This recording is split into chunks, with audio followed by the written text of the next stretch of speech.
छत्तीसगढ़ का एग्जांपल लेते हैं कि छत्तीसगढ़ में जो गढ़ में जो आपके प्रोडक्शन में एक तरह से कहें थोड़ा जिटरी हुआ इस वजह से, क्योंकि वहाँ पे टैरिफ बड़े पावर के, तो क्या वो एक छत्तीसगढ़ स्पेसिफिक समस्या है या आपको लगता है कि वो बाकी सारे जो स्टील प्रोड्यूसिंग जो स्टेट्स हैं जैसे उड़ीसा है, महाराष्ट्र है, कर्नाटका है, तो उन सब पे फर्क पड़ रहा है या केवल ये स्टेट स्पेसिफिक लगता है आपको? जो हमारे यहाँ स्टील का जो हब है वो है उड़ीसा और छत्तीसगढ़।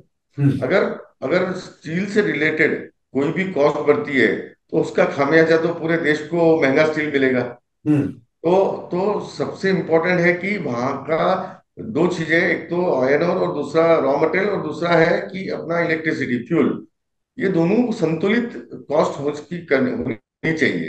तो इम्पैक्ट अगर छत्तीसगढ़ में हुआ है तो उसका इम्पैक्ट जो है वो पूरे इंडिया के स्टील पे होता है। तो ये तो सबके लिए प्रॉब्लमेटिक काम है, तो इसलिए हम जो बात करते हैं कि one nation one tariff. Chinese dumping steel is still an issue in this financial year in the country? Yes, it's a very big issue.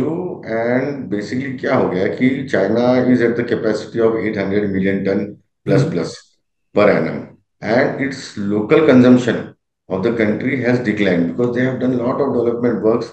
उनका अभी सब डेवलपमेंट खत्म होते आ रहा है और now they are totally dependent upon exports. The easiest market in the Asian region is India and in the biggest market। So what this specific country like China do is they supply their goods directly or indirectly routing to other countries to India।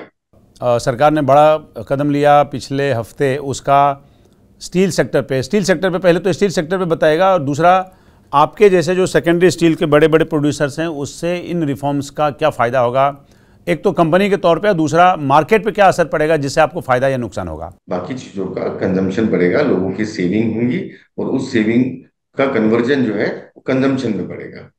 तो impact यही है कि demand create करना है।